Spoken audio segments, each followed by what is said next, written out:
The mirror was the first optical tool that turned the way humans see themselves into a market object. The reflection in glass did not only show the face, it also made the concept of deficiency visible.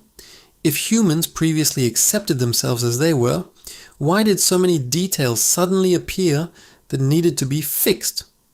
This issue was based not so much on appearance as on economic logic. It was about how need is formed. Before the mirror, humans came to know themselves not directly, but through the gaze of others. A flaw was not a personal problem. It was the result of social evaluation. If no one pointed it out, it was unnoticed. Society's gaze was selective, occasional, and often indifferent. No one was looking at you constantly.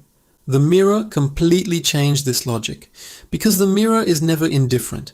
It reflects with the same precision, the same severity, the same mercilessness every time you look. This precision created a new anxiety, seeing oneself, judging oneself, passing judgment on oneself. The mirror placed an external judge inside the inner world. But mirrors existed in ancient Egypt. These mirrors were not for daily viewing. They were mostly used for rituals and symbolic ceremonies. They were in the hands of priests, pharaohs, and selected elites. This limited circle could not activate its economic potential. Economic power does not arise from individual use, but from mass consumption. And mass consumption requires it to enter every home. Venetian glassmakers developed the first technology capable of mass-producing flat glass mirrors in the 17th century. The secrets of Murano Island were strictly protected. Masters were not allowed to leave the island because the secret of mirror production meant great economic power at that time. Venice used this power. It sold mirrors to European courts, aristocratic homes, and wealthy merchants. The mirror was a luxury good, a marker of status, a physical expression of privilege. At this stage, the mirror was not yet a necessity, but a desire. Throughout history, states wanted to adopt innovations. The French solved this quietly. They attracted Venetian masters to their side and began mirror production in their own country. By the end of the 17th century, France was producing its own mirrors. The Hall of Mirrors at Versailles is an indicator. As production increased, prices fell. As prices fell, more people could buy mirrors. As more people bought them, the mirror stopped being fashion and turned into an ordinary necessity. This transition may seem simple, but economically, major transformations begin precisely like this. When mirrors entered homes, something changed.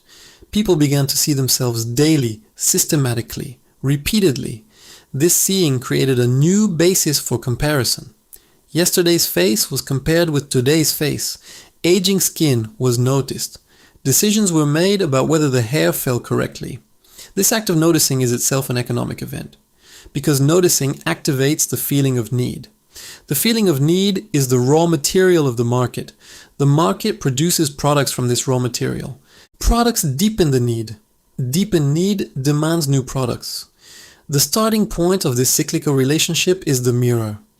The path of the cosmetics industry also began to intersect here with the path of the mirror. Before the mirror became widespread, cosmetics existed, but they were mostly ritualistic and part of a social role. After the mirror entered every home, everything changed. Cosmetics were no longer used to present an image to others, but to respond to the self one sees in the mirror. The question was no longer, how do I look to others, but became, how do I see myself? The difference may seem small, but for the market it was a major turning point. It is difficult to escape your own gaze in the mirror, and silencing it completely is almost impossible. This is exactly where need does not end. On the contrary, it continues and accelerates. In the 18th century, as mirror production increased, beauty standards began to form. These standards were first published in court literature, then in newspapers, then in fashion magazines. When a standard was created, incompatibility was created as well. Incompatibility created anxiety. Anxiety initiated the search for products. Products were sold. Sales further reinforced the standard. This chain could not be built without the mirror, because the first link of the chain is the act of seeing oneself. In the 19th century, The Industrial Revolution made the mirror accessible to everyone.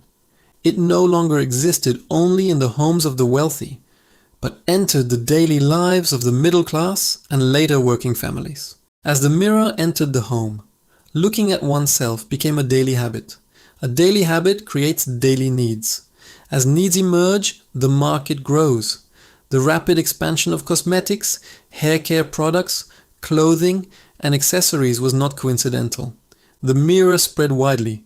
People looked at themselves more, and the market was built precisely on this gaze.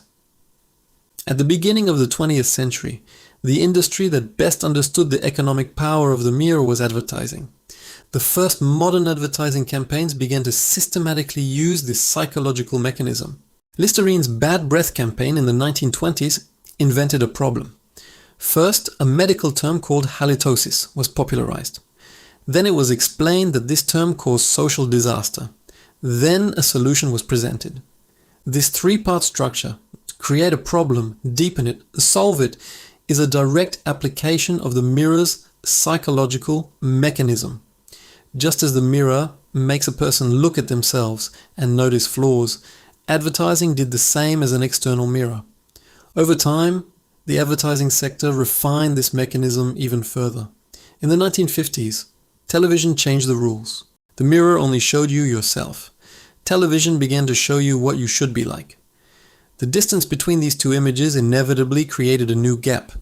The gap was anxiety. Everyone began seeing the same perfection at the same time. This automatically created a massive market.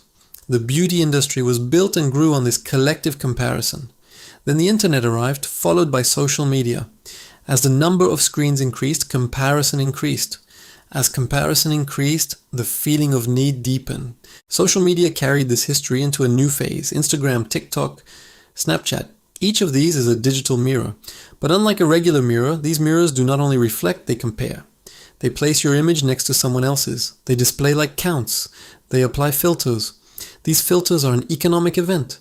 They create a non-existent standard, then offer products to approach that standard, from beauty filters to cosmetic surgery.